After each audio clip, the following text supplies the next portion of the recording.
This week. Whenever there's a mass shooting or whenever there's a shooting period, we respond expeditiously.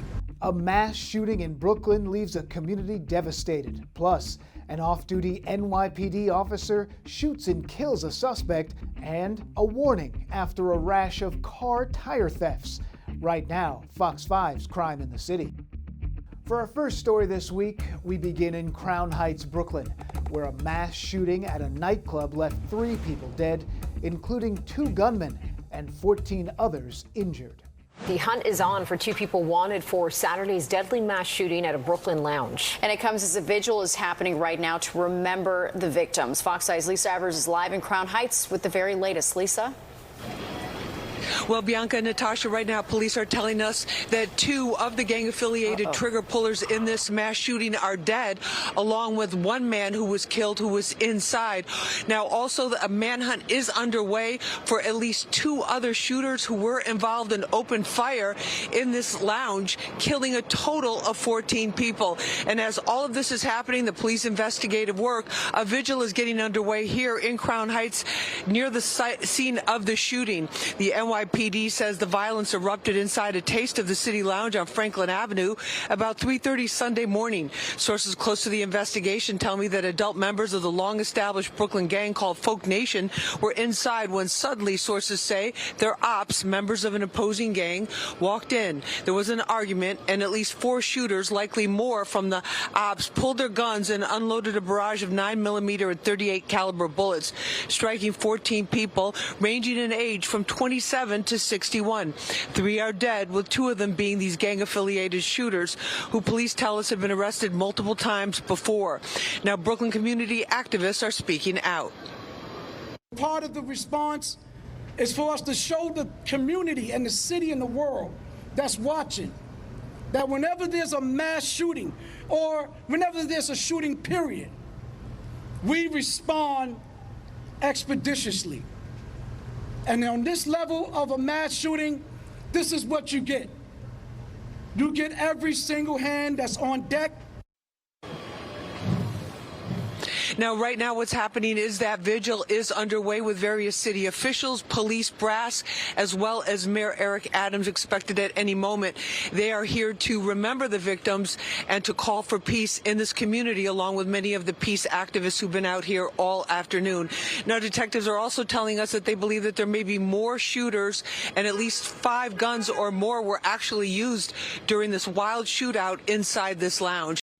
We now head to Washington Heights, where an off-duty NYPD officer shoots and kills a suspect after police say 2 men on mopeds confronted him outside a residential building.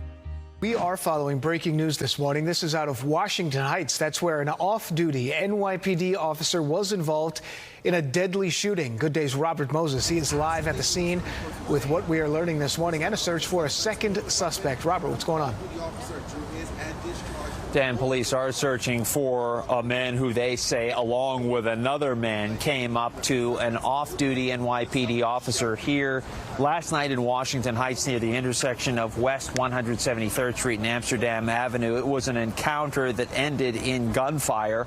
Authorities say this case is yet another reminder that NYPD officers never know when they will be pressed into service.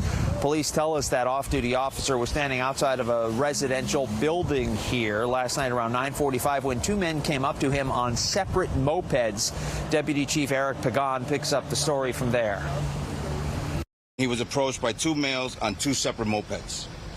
One male got off the moped and asked the officer, the off-duty officer, if he knew an individual's name, and then proceeded to display a firearm.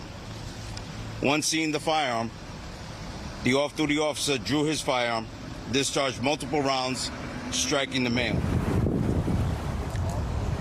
Police tell us that 30-year-old man was taken to Harlem Hospital where he was pronounced dead. The second man, that outstanding suspect, fled on a moped. Police recovered this 9mm gun here at the scene. Now, last night's shooting was the second fatal off-duty officer-involved shooting in about 48 hours here in the city. Late Friday night, off-duty officers in Great Kills on Staten Island shot and killed a 44-year-old man who was holding what appeared to be a real gun. It turned out to be an imitation firearm. Back here in Washington Heights, police say the surviving suspect in this case was wearing all black. He fled on that moped southbound on Amsterdam Avenue. And again, at this hour, the search for him continues. Over on the Upper East Side, thieves are stealing rims and tires from cars. The NYPD says 18 cars were hit in the span of a month in the city. Another warning we want to tell you about: police on alert on the Upper East Side after a rash of car tire thefts. The NYPD posted a warning on X about the crimes taking place in the overnight hours. They say 18 cars were hit at 17 different locations between June 11th and July 24th. Now, we have surveillance video which shows several suspects pulling up and immediately removing the tires. Police say some of the areas they've struck include East 71st Street, 77th Street, 89th, and Park Avenue, all busy areas.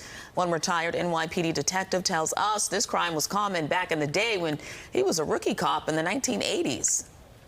Of course, targeting high-end vehicles with these wheels that they can easily resell, right? So along with that, there's got to be chop shops in the city that's accepting these goods.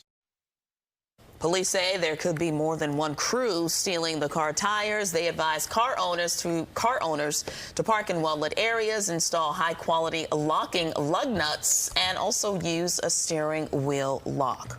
What did they call that thing back in the day? The club? I was just thinking that. The club. Is that what it was called? Yeah, I think something like that. Okay. The club, the claw. Something where it locked your steering wheel. Get that. We now travel north to the Mount Hope section of the Bronx, where a savage subway mugging took place.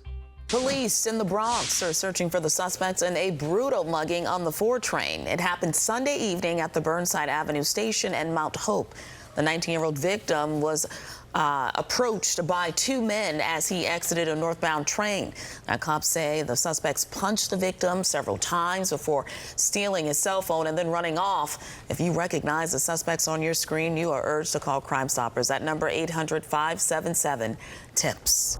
And finally, we end in Lower Manhattan, where a former top aide to New York City Mayor Eric Adams, Ingrid Lewis Martin, has been indicted on new bribery and conspiracy charges, alleging she abused her position to steer contracts, block projects, and secure personal perks worth more than $75,000. That indictment unsealed by the Manhattan DA a short time ago.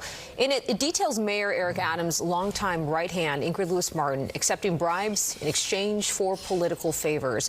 But that is not the only scandal rocking City Hall today. Let's get right up to Fox Eye's Linda Schmidt in Lower Manhattan to sort all of this out for us. Linda, and there's a lot to sort out here. What's the latest? Yeah, there's a lot.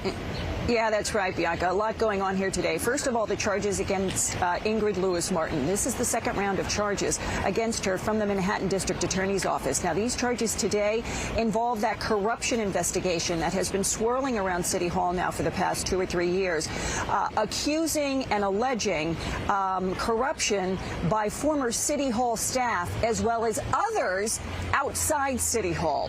Now, go ahead, take a look at this. This is video of Ingrid Lewis Martin back in December when she and her son were indicted on corruption and bribery charges for allegedly accepting more than $100,000 in exchange for political favors.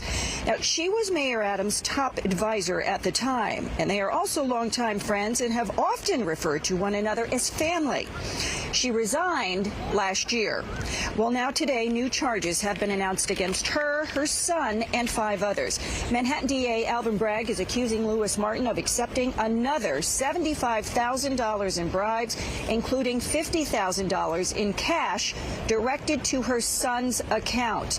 Now, her attorney, Arthur Aidala, issuing a statement to Fox 5 saying in part, at no point did she receive a single dollar or any personal benefit for her assistance. Yet the district attorney seeks to portray a dedicated and honest highest public servant as a criminal. This is not justice. It is a distortion of the truth. Now, all of this happening with her today is on top of yet another scandal that broke last night. We reported this on the 10 o'clock news last night, and it involves Winnie Greco. She was the mayor's liaison to the Asian community, and she resigned last year because she is the target of multiple investigations. However, she had been working as a volunteer until last night for the mayor's re-election campaign. That's because a local news outlet called The City reported that Greco gave one of their political reporters a potato chip bag that contained a red envelope with cash in it, a $100 bill and some 20s. She did this after the reporter saw her at the mayor's grand opening yesterday of his newest campaign office. The reporter and her bosses say they immediately contacted authorities. Now, the mayor's campaign told Fox 5 that they were shocked by this and that Greco has been suspended from her volunteer work with the campaign. We also reached out to Greco's attorney last night, and he sent us this statement saying, quote, "This was not a payoff. This was Winnie's gesture of kindness to a reporter she knew and thought of fondly. Exchanging money in a red envelope is a common custom in the Chinese community. As odd as it looks, Winnie's intention was innocent, not nefarious." So that's what's happening today in the world of politics here in New York City.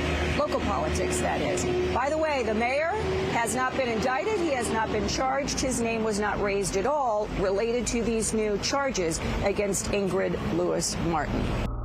And that's this week's Crime in the City. Subscribe for more at youtube.com/Fox5NY.